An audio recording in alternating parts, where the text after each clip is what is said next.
I'm Z Guevara, currently faculty of USTP Balubal and also a trainer of short-term course Dairy Farm Assistantship.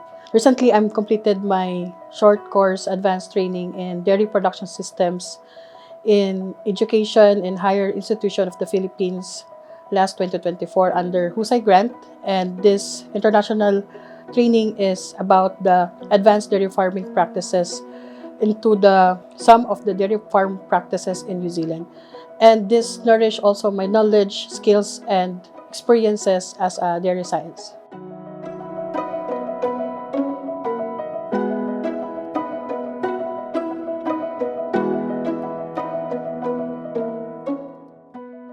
I was motivated to study at Massey University in New Zealand because uh, it is a global reputation of the university. Massey is a leader of advanced agricultural management and also the veterinary science into dairy production system. And of course, New Zealand, murag makaingon jud ta na one of the prestige dairy farming.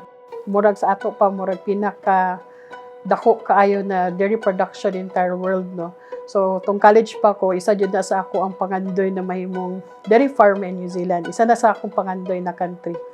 But I saw this an opportunity, a valuable opportunity. It's because sa tanan na animal science faculty, isa ko sa napili for this scholarship.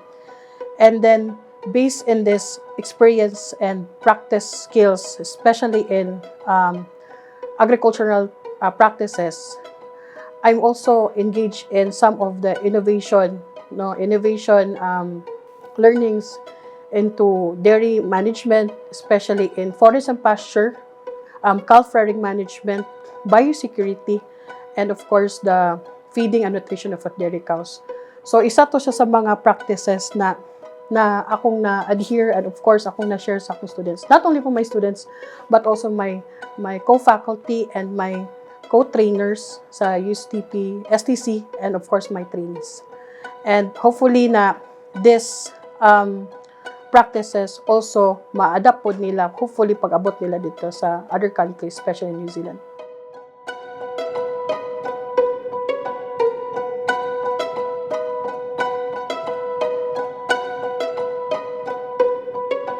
Participating in international training like this is broadened my professional and personal life, no.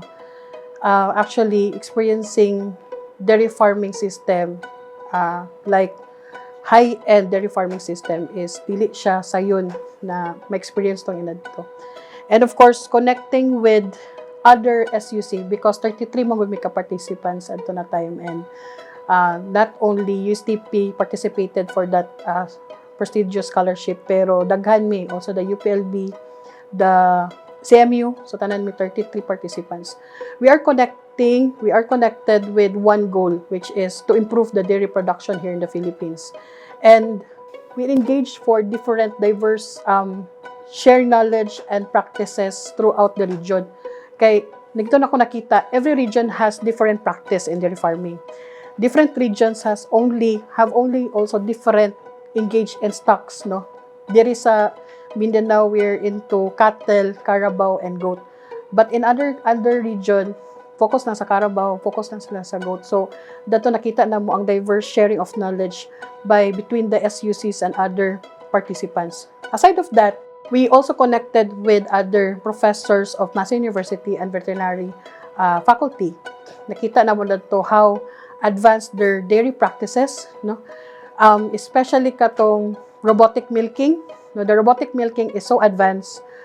Natingala mi kay duha ra ka tao ang involved for the robotic farming. Only the owner and then the farm manager. And then tanan ang si robot na ang gadala. Aside of that is the pasture and grazing management.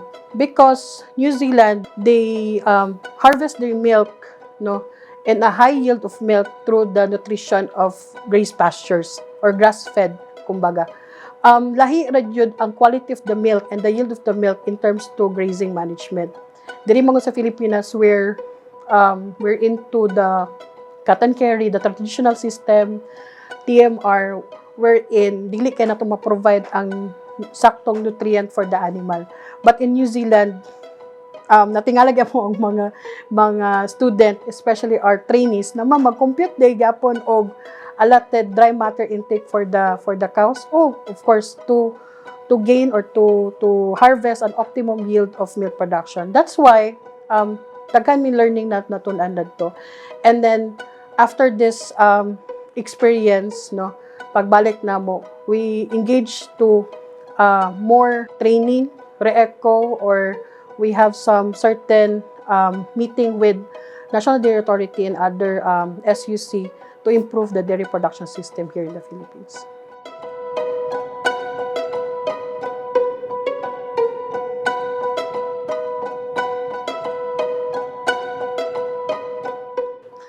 This experience allowed to bring a wonderful experience in Masa University because for almost 1 month in Masa University, we experienced some advanced training practice in dairy farming. So, katong mga dairy farming practices, actually, isa adto is ang feeding and nutrition or the pasture and grazing management. So, isa na siya sa amo ang gibuhat namo dito during the class.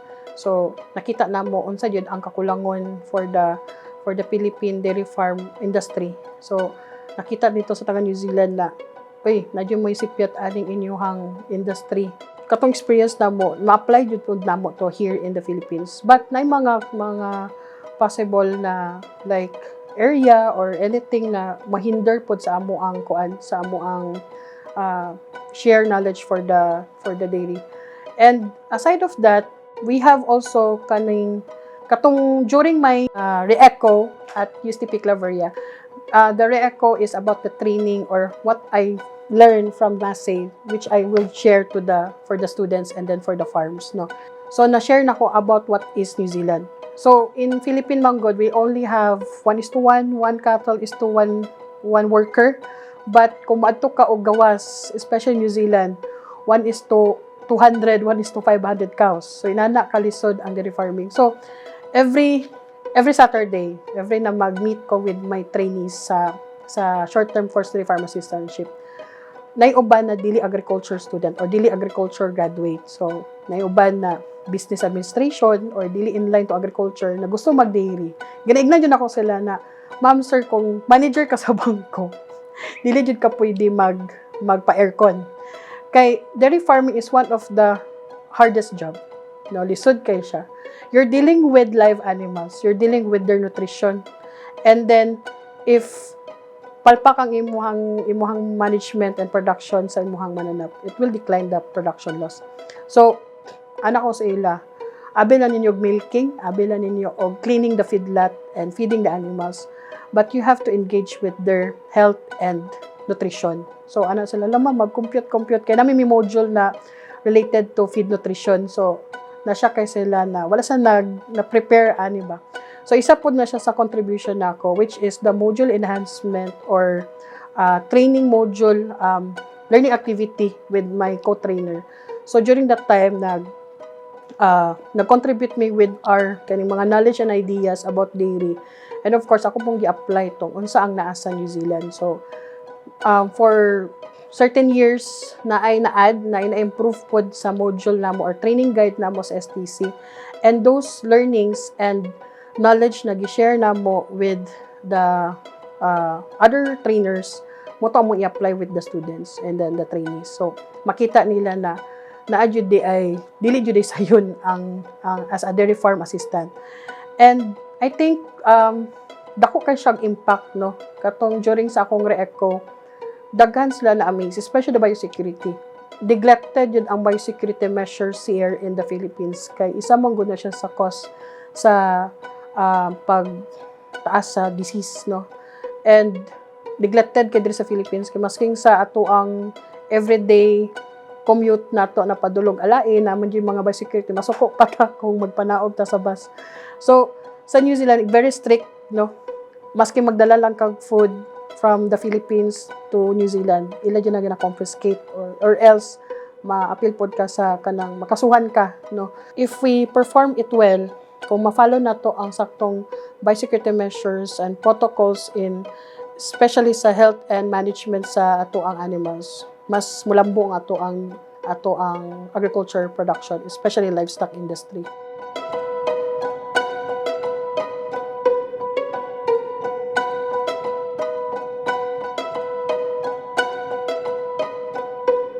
Among the USTP core values, prudence is the resonate with me the most because during the time na nako sa Masay, ang lisod jud adto is the dealing with such a deep sense of responsibility because dealing with new academic and new cultural environment, lahi man gud ang NZ in Philippines.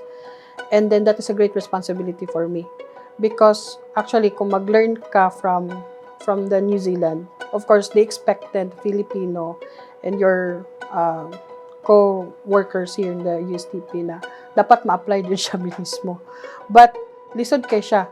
So, dapat na to siya, we have to integrate the learnings from certain areas of dairy farming. And then those learnings, much possible, will be apply, no? They could apply going back here in the Philippines. So, pagbalik na ako, ma-apply dito siyang certain learnings and experience from the New Zealand. And then, prudence to me means acting, foresight, and a purpose and integrity. Wherein, pagbalik na ako sa USTP, I would, those prudence na nadala na ako from New Zealand, dapat ma-carry na ako siya here in USTP. So, I think that is a big responsibility for me that this certain core values must be enriched with the students and the trainees here in USTP. Trailblazer may be your journey like a well-run dairy farm, rooted in hard work and nourished by learning and sustained by purpose. I'm Z Guevara, and I'm proud Trailblazer.